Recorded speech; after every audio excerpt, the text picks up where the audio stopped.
The scream that tore through the Montana night was the kind that turned a man's blood to ice water, and Ethan Irving heard it clear as a church bell from where he stood outside the saloon in Dillon, checking his horse's new shoes. He dropped the hoof he had been inspecting and turned toward the sound, his hand instinctively moving to the revolver at his hip before he recognized the voice as belonging to Margaret Davis, the young widow who ran the boarding house on the edge of town. She came running down the dirt street in her nightdress and shawl, her dark hair loose and wild around her shoulders, her bare feet kicking up dust as she ran. Ethan met her halfway, catching her by the shoulders as she nearly collapsed into him. "Mrs.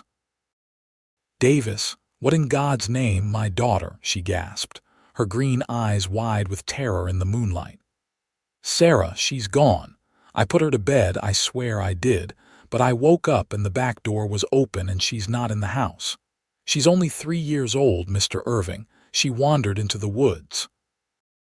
The woods she spoke of stretched for miles behind her property, dense pine forest that climbed up into the mountains where bears and mountain lions hunted. It was September of 1885, and the nights were getting cold. A small child alone out there would not survive until morning, even if the predators did not find her first. "How long has she been missing?" Ethan asked, his voice steady even as his mind raced through possibilities. "I don't know. An hour, maybe. I woke up when I heard the door banging in the wind." Tears streamed down Margaret's face. "Please, someone has to help me find her." By now, others had gathered. The saloon keeper stood in his doorway, and old Mr. Henderson from the general store had come out in his nightcap. But Ethan saw the hesitation in their faces. The woods at night were dangerous for grown men, let alone a search party stumbling around in the dark. "I will bring your little one back," Ethan said, looking directly into Margaret's eyes. "I give you my word." "The child is probably dead already," Mr. Henderson said gruffly. "Those woods are no place. Then I will bring her body back so her mother can bury her proper," Ethan interrupted, his voice hard as iron. "But I do not intend to let it come to that." He turned back to Margaret. "I need you to show me exactly where the door was open, and tell me everything you can remember." Margaret nodded, wiping at her tears with shaking hands. Ethan quickly gathered supplies from his saddlebags: rope, matches, his rifle, and a flask of whiskey for warmth. He also grabbed the lantern that hung outside the saloon, lighting it with steady hands despite the urgency pounding through his veins. They walked quickly back to Margaret's boarding house, a modest 2-story building with a small garden out back. The rear door stood open just as she had said, swinging gently in the night breeze. Ethan crouched down and held the lantern low, studying the ground.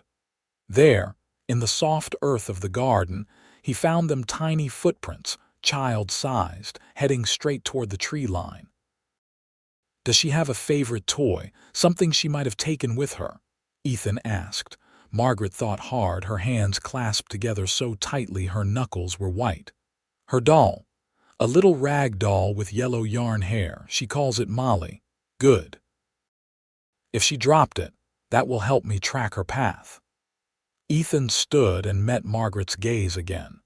In the lamplight, he could see she was younger than he had thought, perhaps 22 or 23, only a few years younger than his own 27.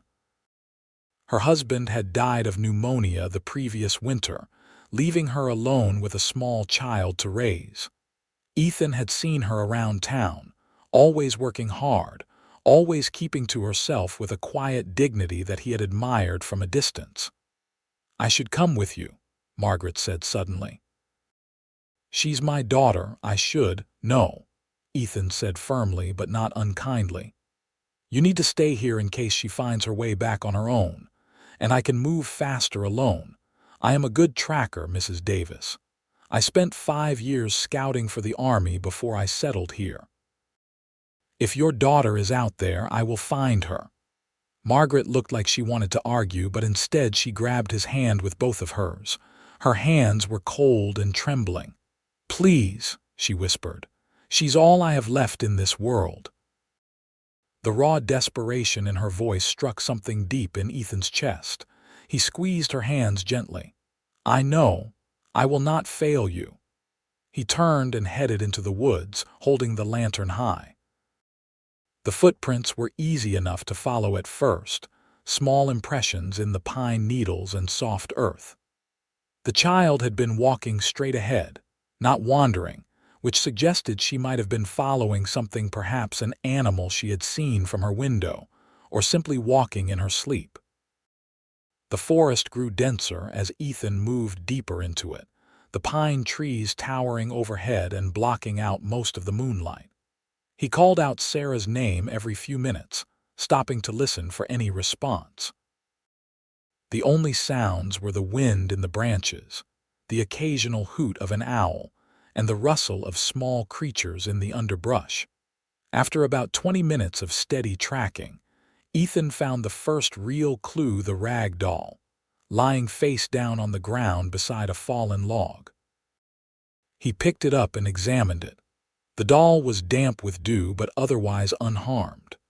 This meant Sarah had come this way recently enough that the doll had not been out here long. He tucked it into his jacket and pressed on. The tracks became harder to follow as the terrain grew rockier. Ethan had to move more slowly, holding the lantern close to the ground and looking for broken twigs, disturbed pine needles, anything that might indicate a child had passed this way. His heart hammered steadily in his chest, driven by the knowledge that every minute counted. The temperature was dropping, and he could see his breath in the air now. Then he heard a sound that made his blood run cold.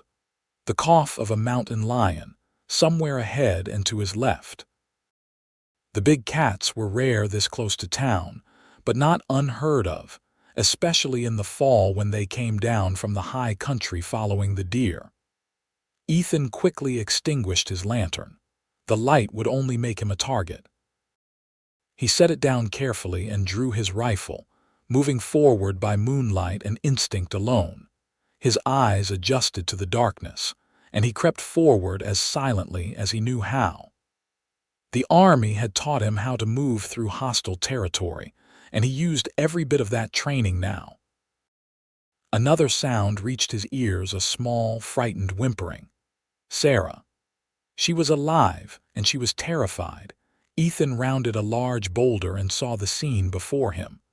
The little girl was huddled in a natural depression in the rock face, her white nightgown visible in the darkness.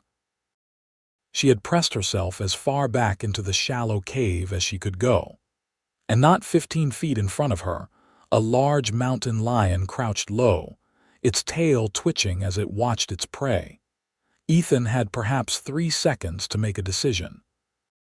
Shooting the cat would be easiest, but a rifle shot this close to the child, in the dark, with his hands shaking from cold and adrenaline, could go wrong in a dozen ways. And the sound would terrify Sarah even more. Instead, he did something that went against every survival instinct he possessed. He stepped directly between the mountain lion and the child, making himself as large as possible, and roared. The sound that came from his throat was primal and fierce, the kind of challenge that one predator gives another. At the same time, he raised his rifle above his head and took a step toward the cat. For a moment that seemed to stretch into eternity, the mountain lion stared at him with eyes that reflected the moonlight like golden coins. Ethan roared again, louder this time, and took another step forward.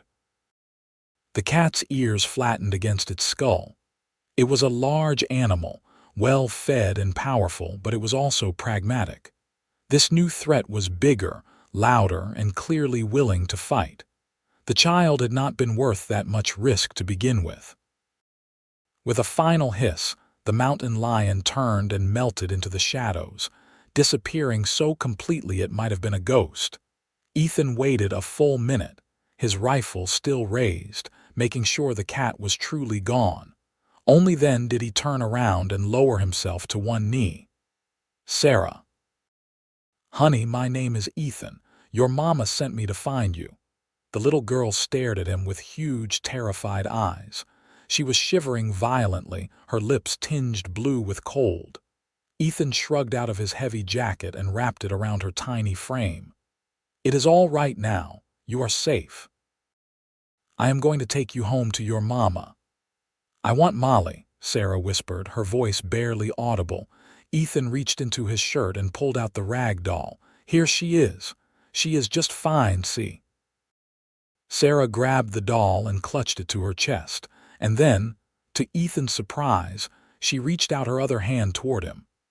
He picked her up carefully, settling her against his chest with one arm while keeping his rifle ready in the other hand.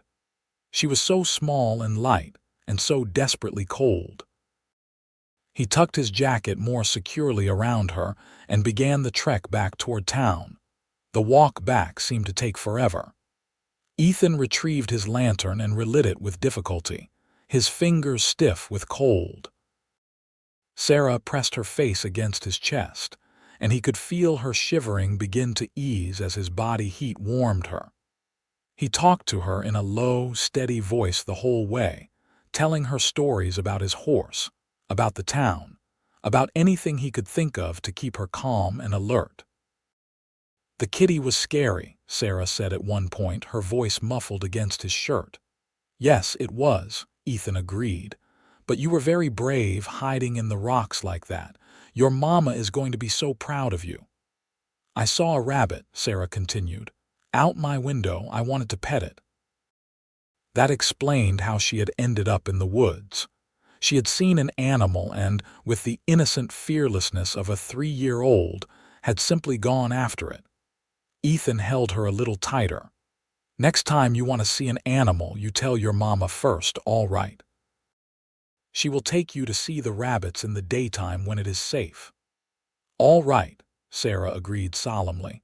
When they finally emerged from the tree line, Ethan saw Margaret standing in her back garden, wrapped in a blanket, staring toward the woods. The moment she saw them, she let out a cry and ran forward, her bare feet flying across the cold ground. "Sarah! Oh God, Sarah!" She reached them and pulled her daughter from Ethan's arms, sobbing as she covered the child's face with kisses. "My baby, my sweet baby, you are alive, you are safe." Sarah, for her part, seemed more concerned with her doll than with the drama of the situation. "Mama, Mr. Ethan found Molly, and there was a big kitty, but he made it go away." Margaret looked up at Ethan, her face streaked with tears, her eyes full of questions. "A mountain lion." "It is gone now," Ethan said simply. "She is cold and frightened, but she does not appear to be hurt. You should get her inside and warm." Margaret nodded, but she did not move immediately. She stood there looking at him, this stranger who had walked into danger without hesitation to save her child. "I do not know how to thank you," she said, her voice breaking. "You saved her life. You risked your own life for her." "I gave you my word," Ethan replied. He smiled slightly, exhausted but relieved. "I keep my promises, Mrs. Davis." "Margaret," she said softly. "Please call me Margaret." "Margaret," he repeated and liked the way it felt in his mouth. "Get Sarah inside. I will check around the property, make sure everything is secure." Margaret carried her daughter inside, and Ethan walked the perimeter of the house, checking all the doors and windows. He found that the latch on the back door was loose, which was probably how Sarah had gotten out so easily. He used a piece of wire from his pocket to secure it properly, making a note to return the next day with the proper hardware to fix it right. By the time he finished, dawn was beginning to break over the mountains, painting the sky in shades of pink and gold. Ethan was bone-tired, cold and hungry, but he felt a deep satisfaction settling into his chest. The child was safe. He had kept his word. He was about to leave when the back door opened and Margaret stepped out, now dressed in a proper day dress, her hair pinned up. She looked exhausted but composed. "Sarah is asleep in my bed," she said. "I gave her warm milk and wrapped her in every blanket I own. She is already asking when she can see the nice man with the horse again." Ethan felt an unexpected warmth spread through his chest at those words. "I am glad she is well. Will you come inside for breakfast?" Margaret asked. "It is the least I can do. You have been out in the cold all night." Ethan hesitated. It would not be proper for him to be alone with a widow in her house, even for something as innocent as breakfast. But Margaret must have seen his hesitation because she added, "I have 3 boarders staying upstairs. The schoolteacher, the bank clerk, and a traveling salesman, so there will be others present.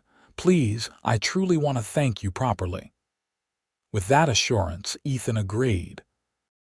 He followed her inside to a warm, tidy kitchen that smelled of coffee and fresh bread.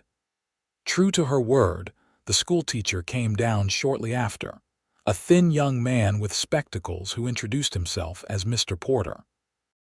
He had heard about the night's excitement and shook Ethan's hand vigorously, calling him a hero.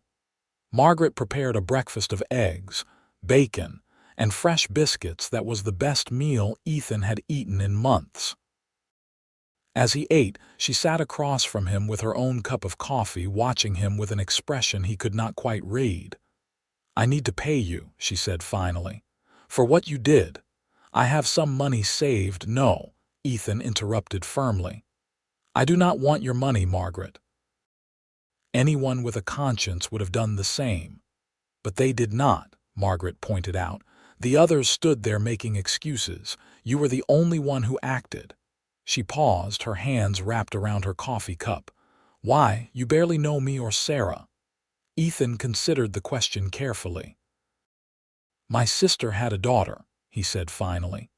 "She would be about Sarah's age now, but there were complications with the birth and neither of them survived. I was away with the army at the time, and by the time I got the news and made it back to Texas, they were already buried." He looked down at his plate. "I suppose I thought if someone had been there to help when they needed it, things might have been different. So when someone does need help, I am going to be there. That is all." Margaret's eyes had filled with tears again. "I am so sorry for your loss." "It was 3 years ago now," Ethan said.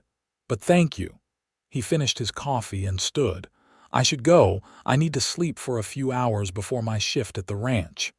"You work at the Patterson Ranch?" Margaret asked, standing as well. "Yes, as a foreman. Have been for about 6 months now, since I settled in Dillon." Ethan picked up his hat from where he had set it on the counter. "I will come by later today to properly fix that back door latch if that is acceptable to you." "Of course," Margaret said. "Any time, and Ethan, thank you, truly. I will never forget what you did for us." As Ethan walked back toward his small rented room above the livery stable, the sun fully rising now and warming the crisp morning air, he found his thoughts returning again and again to Margaret Davis, to the fierce love in her eyes when she held her daughter, to the strength it must take for her to run a boarding house and raise a child alone, to the way his name had sounded when she said it. He had lived in Dillon for half a year and had mostly kept to himself, working hard at the ranch and saving his money. He had no particular plans beyond that, no real ties to anything or anyone. But as he climbed the stairs to his room and fell into bed, still in his clothes, the last thought that drifted through his mind before sleep claimed him was that perhaps it was time that changed. He woke 6 hours later to someone pounding on his door. Groggily, he stumbled over and opened it to find his boss, Randall Patterson, standing there with an amused expression on his weathered face. "So the rumor is true. My foreman is the hero of the hour." Ethan ran a hand through his hair, still half asleep. "What are you talking about?" "The whole town is buzzing about how you fought off a mountain lion with your bare hands to save Margaret Davis's little girl," Randall said, grinning. "Though I suspect the story has gotten taller in the telling." "I did not fight it," Ethan corrected, now fully awake. "I scared it off. And I had my rifle." "Well, however it happened, you did a good thing." Randall clapped him on the shoulder. "Take the day off. You have earned it. I will see you tomorrow morning." After Randall left, Ethan washed up and changed into clean clothes. He stopped by the general store and purchased a new iron latch for Margaret's door, along with some peppermint sticks that he thought Sarah might like. Old Mr. Henderson, who had been so pessimistic the night before, insisted the supplies were on the house. "Was wrong to be so negative," the old man admitted gruffly. "You proved me wrong, and I am man enough to admit it. That little girl is alive because of you." When Ethan arrived at the boarding house that afternoon, he found Margaret hanging laundry in the side yard. She smiled when she saw him, a genuine warm smile that lit up her whole face, and he felt something flutter in his chest that had nothing to do with the exertion of walking. "I have the new latch," he said, holding up the hardware. "Should not take more than 20 minutes to install." "Wonderful," Margaret said. "I will make us some tea." As Ethan worked on the door, Sarah came outside to watch him, clutching her doll and staying carefully close to her mother. She seemed none the worse for her adventure, though she was understandably clingy. When Ethan finished with the latch and tested it to make sure it was secure, he pulled the peppermint sticks from his pocket and offered one to Sarah. "Is it all right?" he asked Margaret. "Of course," Margaret said. "What do you say, Sarah?" "Thank you, Mr. Ethan," Sarah said carefully, taking the candy with a shy smile. They sat in the kitchen while Margaret poured tea, and somehow one cup turned into two, and the afternoon sun slanted lower through the windows as they talked. Ethan found himself telling her about his years in the Army, about growing up in Texas, about his decision to settle in Montana. Margaret, in turn, told him about her late husband, a good man who had been too weak to survive the harsh winter. About her decision to turn their home into a boarding house to make ends meet, about the challenges of raising a daughter alone. "People talk, of course," Margaret said, stirring honey into her tea. "A young widow. Some of them think I should move back east to live with my husband's family. But I built a life here. This house, this business, it is mine. I am not going to give it up just because things are hard sometimes." Ethan respected that kind of determination. "You have done well for yourself," he said. "The house is always neat. Your boarders seem content, and Sarah is clearly well cared for." Margaret's cheeks colored slightly at the compliment. "I do my best."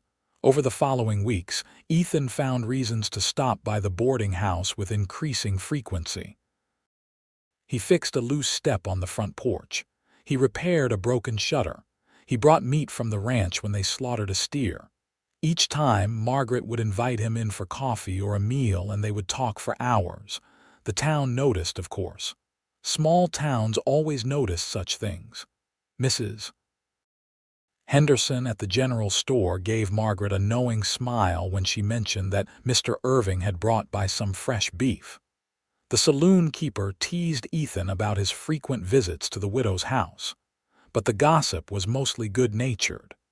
After all, Ethan had saved the woman's child.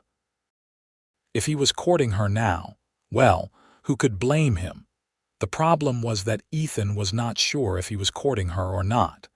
He enjoyed her company immensely. He looked forward to their conversations more than anything else in his week.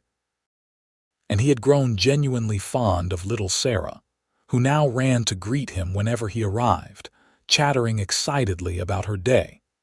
But he was not sure how Margaret felt about him beyond gratitude, and he was not sure how to broach the subject. October came, bringing cooler temperatures and the first hints of frost. One evening, after Sarah had been put to bed and the boarders had retired to their rooms, Margaret and Ethan sat in the kitchen with cups of coffee, talking about nothing in particular.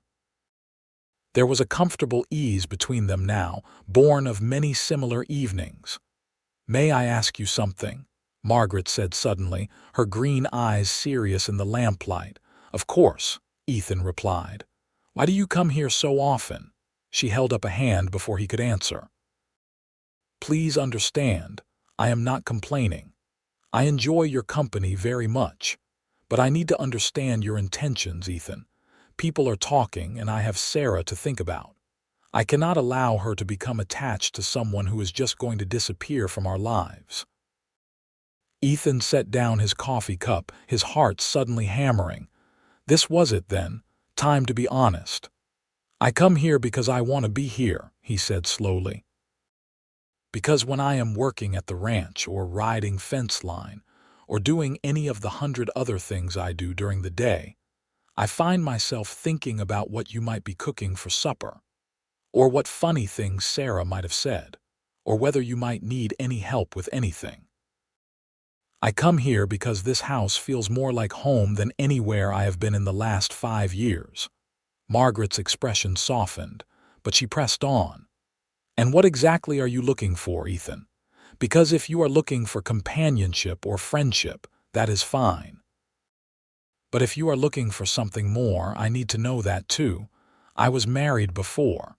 I know what courtship looks like, and lately this has started to feel like courtship to me." Ethan took a deep breath. He was a man who faced mountain lions and outlaws without flinching, but this moment required a different kind of courage. "It is courtship, Margaret. Or at least, I would like it to be if you are amenable. I know I am just a ranch foreman with little to offer beyond my word and my work. And I know it has not been that long since your husband passed, but I have come to care for you a great deal, for both of you, and if you would allow me to, I would like to see where this might lead." For a long moment, Margaret said nothing. She simply looked at him with those sharp green eyes, as if taking his measure one final time. Then, slowly, she smiled. "I have been hoping you would say something like that for weeks now." Relief flooded through Ethan so powerfully he almost laughed. "You have?" "Yes," Margaret said simply. "You are a good man, Ethan Irving. You have proven that in a dozen ways. You are kind to my daughter, you treat me with respect, and you do not expect anything in return for the help you provide. Those are rare qualities." She reached across the table and placed her hand over his. "I would very much like for this to be a courtship." Ethan turned his hand over and laced his fingers through hers, marveling at how natural it felt. "Then we are agreed." "We are agreed," Margaret confirmed, her smile widening.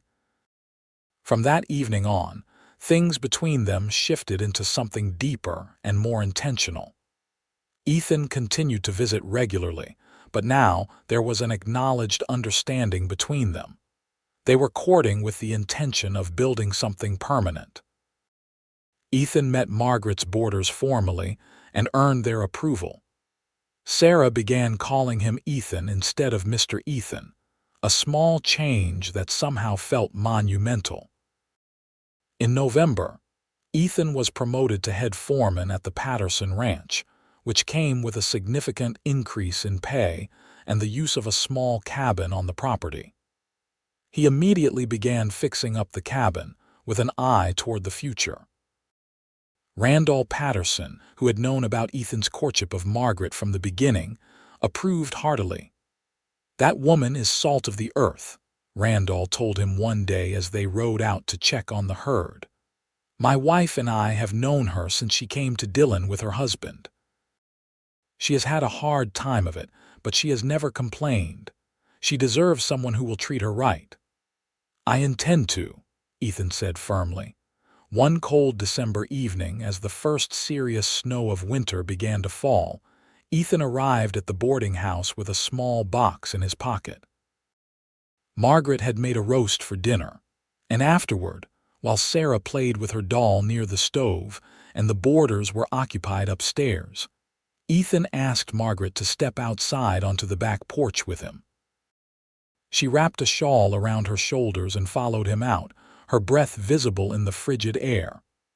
"What is this about?" she asked, smiling curiously. Ethan took both of her hands in his. He had rehearsed this moment a dozen times in his mind, but now that it was here, all his prepared words fled. Margaret, when I came to Dillon, I was not looking for anything except work and a place to rest for a while. I thought I would work for a season or two and then move on, the way I have always moved on. But then a child got lost in the woods and I met you, and everything changed. Margaret's eyes were shining, though whether from the cold or from emotion he could not tell. "Ethan, let me finish," he said gently. "These past months with you and Sarah have been the happiest of my life. When I think about the future now, I cannot imagine one that does not have both of you in it. You have become my family, Margaret, the family I thought I had lost forever."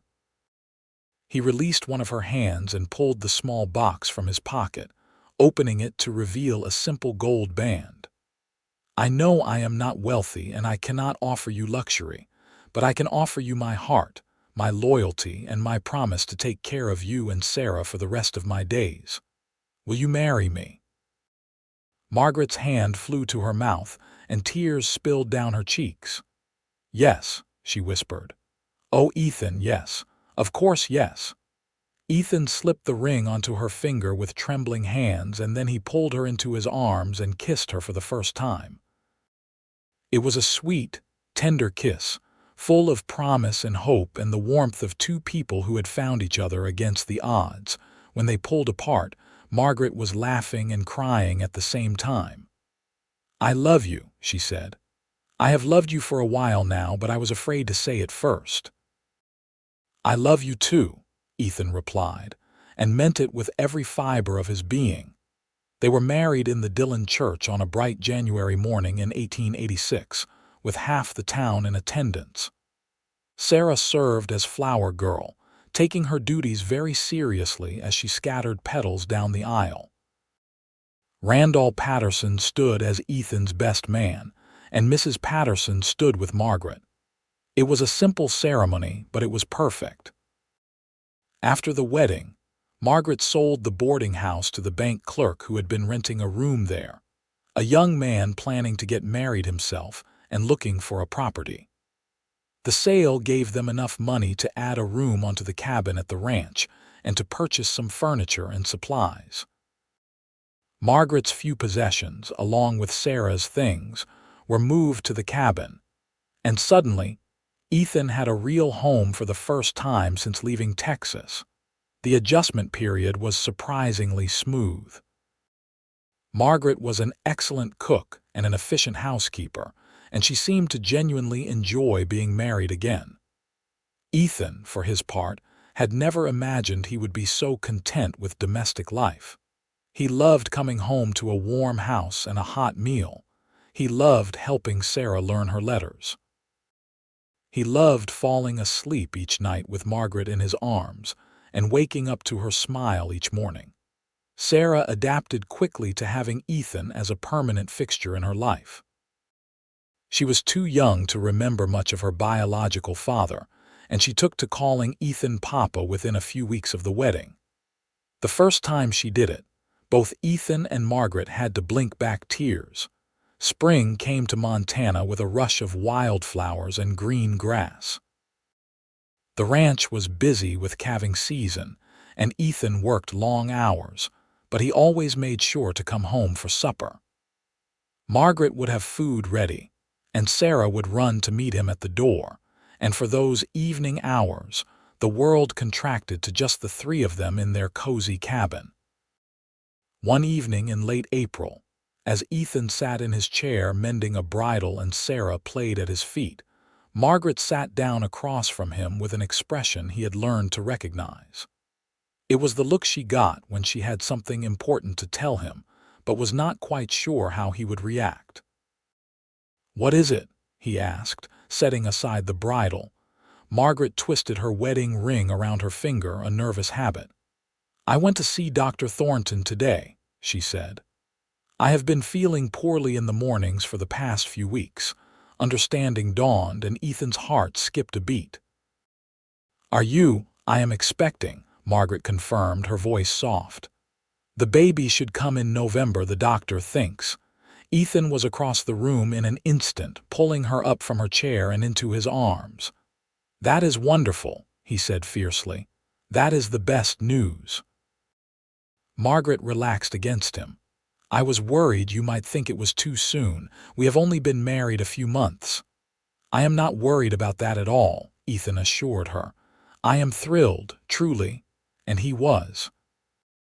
Over the following months, as Margaret's belly grew round with their child, Ethan found himself overwhelmed with gratitude for the life he had somehow stumbled into. He had gone from being a drifter with no real ties to being a husband, a father to Sarah, and soon to be a father again. It was more than he had ever dreamed of. The pregnancy was not easy for Margaret. She was sick frequently in the early months, and later she had trouble sleeping and constant backaches. Ethan did everything he could to help, taking over more of the household chores and making sure she rested as much as possible. Sarah, too, seemed to understand that her mother needed extra care, and she was surprisingly gentle and helpful for a 4-year-old. November arrived with cold winds and the threat of snow. Dr. Thornton stopped by the cabin regularly to check on Margaret, and he seemed satisfied with her progress. "She is strong and healthy," he told Ethan. "I do not anticipate any problems." But Ethan could not help remembering his sister, who had also been young and healthy and who had died anyway. As Margaret's due date approached, he found himself plagued by worry. What if something went wrong? What if he lost her?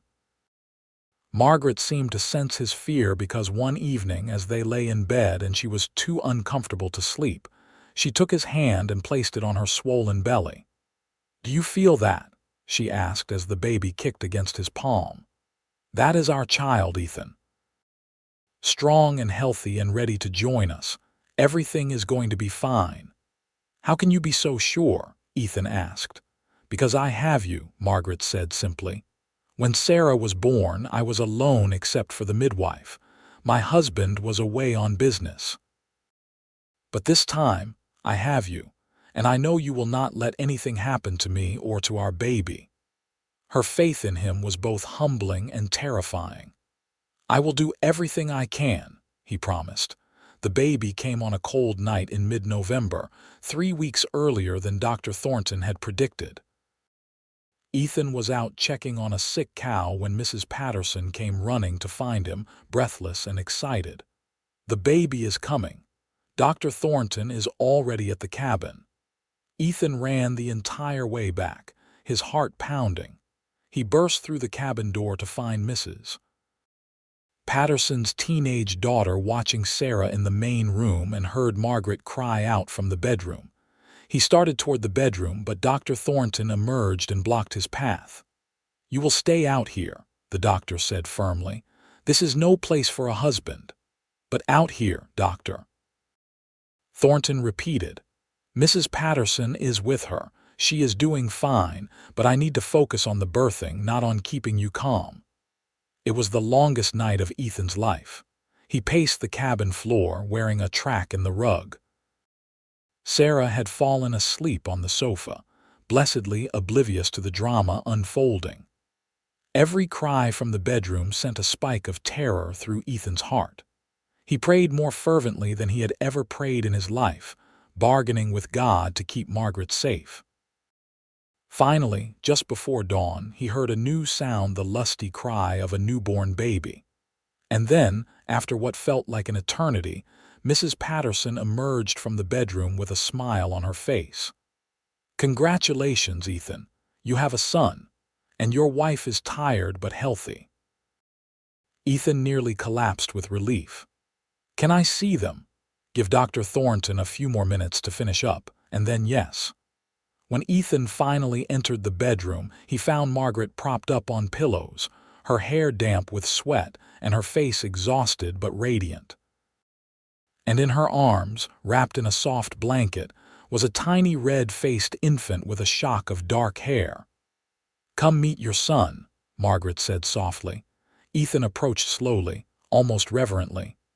He sat on the edge of the bed and looked down at the baby, feeling his throat tighten with emotion. "He is perfect," he whispered.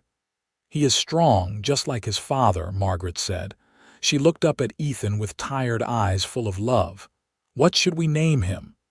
They had discussed names throughout the pregnancy, but had not settled on anything definite. Now, looking at his son, Ethan knew exactly what felt right. "What do you think of William? It was my father's name." "William Irving," Margaret said, testing it out. "I like it. Billy for short." "Billy," Ethan repeated and carefully reached out to touch his son's tiny hand. The baby's fingers wrapped around his thumb with surprising strength, and Ethan felt something shift in his chest. This was his son, his family, his responsibility and his joy. Over the following weeks, as Margaret recovered her strength and they adjusted to life with a newborn, Ethan marveled at how much his world had changed in just over a year. Last November, he had been a solitary man with no real ties to anyone. Now he was surrounded by people who depended on him and whom he loved more than life itself. Sarah was a devoted big sister, always wanting to hold the baby or help with his care. Margaret, despite her exhaustion, seemed happier than Ethan had ever seen her. And as for Billy, he was a healthy, hungry baby who kept them all on their toes. The winter was a hard one, with heavy snows and bitter cold, but the cabin was snug and well stocked. Ethan kept the fire burning and the wood box full. Margaret cooked hearty meals. Sarah played with her doll and told elaborate stories to her baby brother, who watched her with wide, fascinated eyes. They were their own little world, insulated from the harshness outside. When spring finally arrived and the snow began to melt, Billy was 5 months old and thriving. He was a happy baby, quick to smile and slow to fuss. Ethan loved coming home from work and having Billy recognize him, reaching out his chubby arms to be held.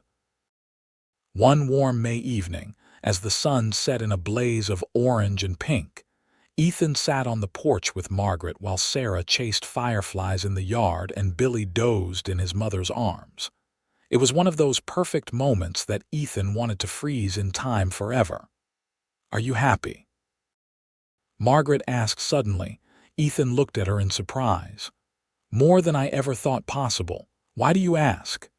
"Because sometimes I worry that you gave up your freedom for this," Margaret said, gesturing to encompass the cabin, the children, the domestic life.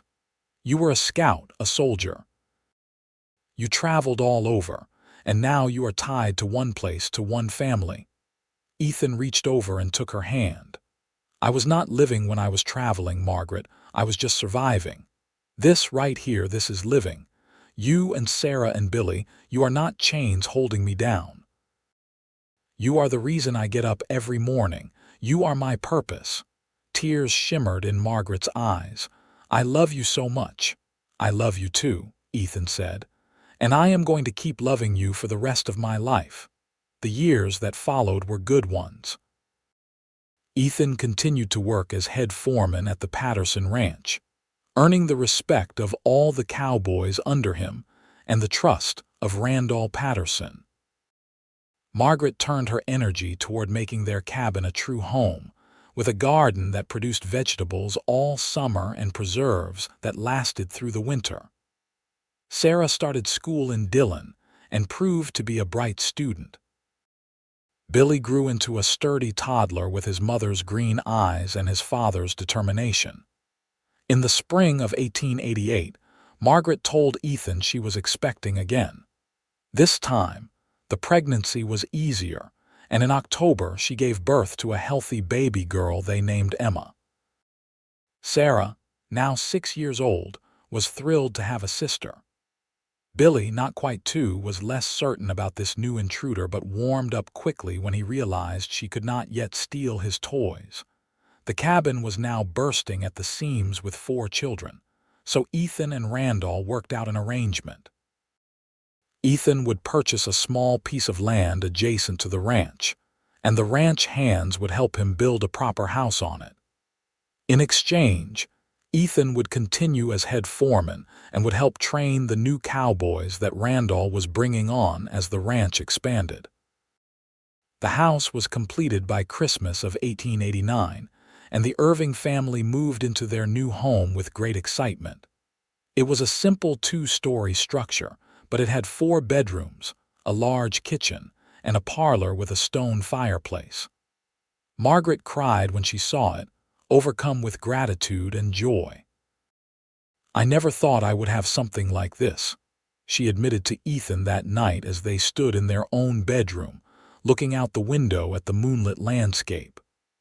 "After my first husband died, I thought I would spend the rest of my life scraping by, just trying to keep Sarah fed and housed. And now look at us. A beautiful home, healthy children, and a man I love more than I can express." Ethan wrapped his arms around her from behind, resting his chin on top of her head. "You gave me all of this too, you know. I was lost before I met you. I had no direction, no purpose. You and the children, you gave me a reason to build something lasting." They stood like that for a long time, simply holding each other and appreciating the life they had built together. The 1890s brought their share of challenges. There were hard winters and dry summers. Cattle prices fluctuated. Sarah went through the difficult transition from childhood to adolescence. Billy broke his arm falling out of a tree. Emma had a scary bout with fever that kept them all up for 3 nights straight. But through it all, Ethan and Margaret faced everything together, their love for each other deepening with each passing year. In 1893, Margaret became pregnant once more, much to everyone's surprise. She was 30 years old now and had assumed her childbearing years were behind her. But Dr. Thornton confirmed it, and in May of 1894 she gave birth to twin boys. They named them Henry and Thomas, and suddenly the Irving household was even more chaotic and wonderful. Sarah, now 12, was a tremendous help with the babies. Billy, at 7, tried to be helpful but mostly just got underfoot. Emma, at 5, treated the twins like living dolls and was constantly trying to dress them up or sing to them. Ethan, watching his family at the dinner table one evening, Margaret serving food, Sarah helping the little ones, Billy talking a mile a minute about something that had happened at school, Emma giggling at her own joke, and the twins babbling in their high chairs, felt a wave of profound contentment wash over him. This was everything he had never known he wanted.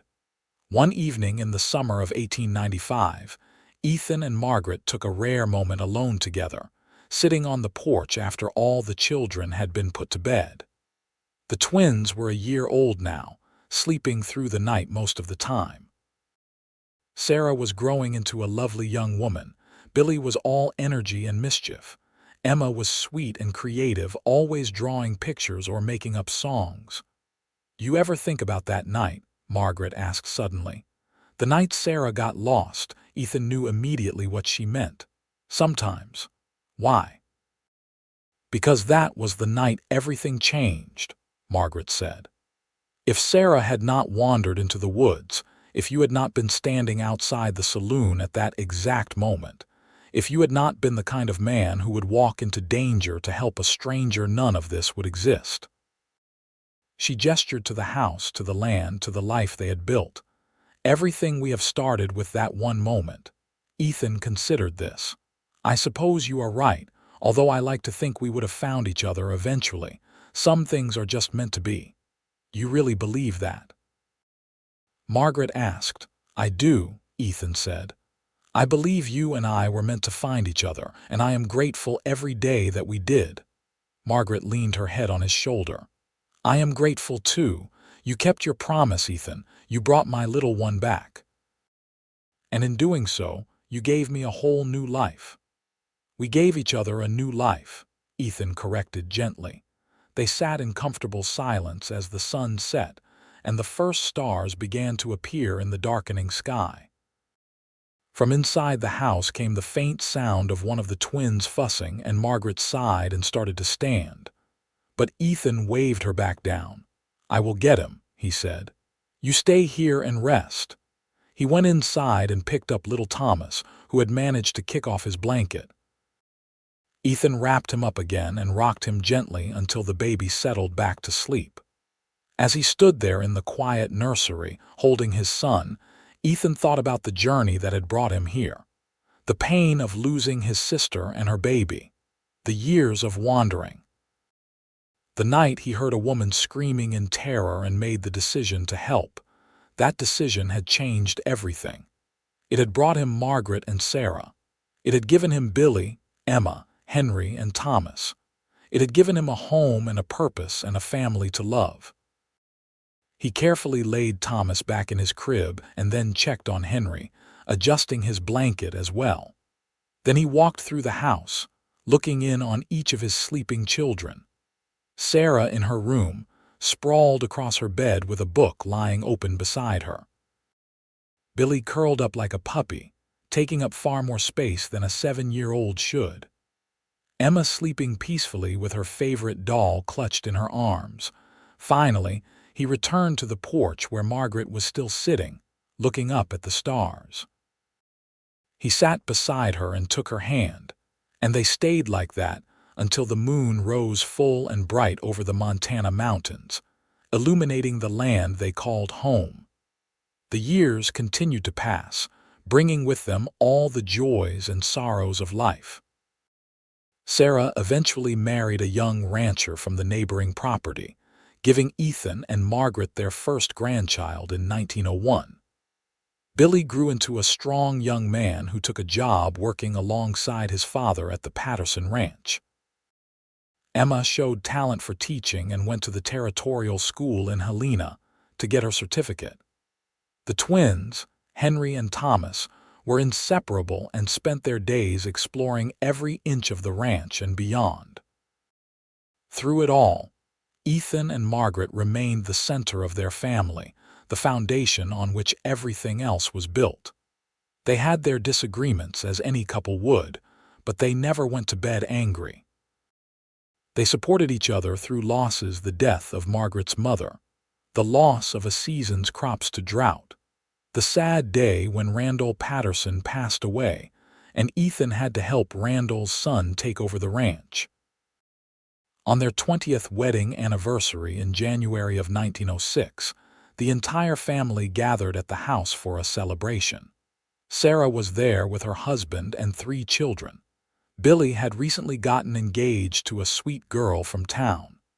Emma was home from teaching at the territorial school.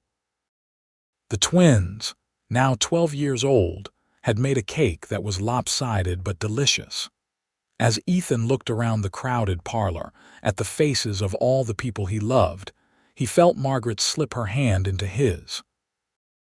She was 43 now, her dark hair threaded with silver, her face showing the lines of a life well lived. But to Ethan, she was as beautiful as the day he had first seen her running down the street in terror, desperate to save her child. "Thank you," Margaret whispered, just loud enough for him to hear. "For what?" Ethan asked. "For keeping your promise," she said, her eyes bright. "For bringing Sarah back that night, for giving me this life, for loving us." Ethan squeezed her hand. "It was the easiest promise I ever kept." That night, after everyone had gone home or gone to bed, Ethan and Margaret stood once again on their porch, looking out at the Montana landscape. The same stars shone overhead that had shone that night 20 years ago when a little girl got lost and a cowboy made a promise. But everything else had changed. "Do you have any regrets?" Margaret asked. Ethan did not even have to think about it. "Not a single one. This life with you and our family, it is more than I ever dreamed of." "I feel the same way," Margaret said. She turned to face him, standing on her toes to kiss him softly. "I love you, Ethan Irving. I loved you the night you brought Sarah back to me, and I love you even more now."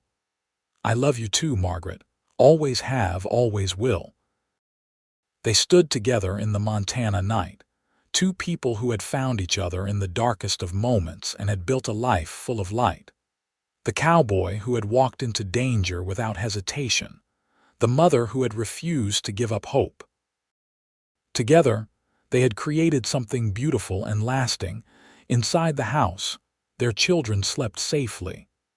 Around them, the land they had worked stretched out under the stars. And between them, the love that had started with a desperate promise and a dangerous rescue continued to burn bright, warming them against whatever cold winds might come. The years ahead would bring more changes, more challenges, more joys and sorrows. But Ethan and Margaret would face them all together, just as they had faced everything since that fateful September night in 1885. Because some promises, once made and kept, bind two souls together forever. And this was a promise that would last until their final days and beyond, written in the stars above Montana and in the hearts of the family they had built together.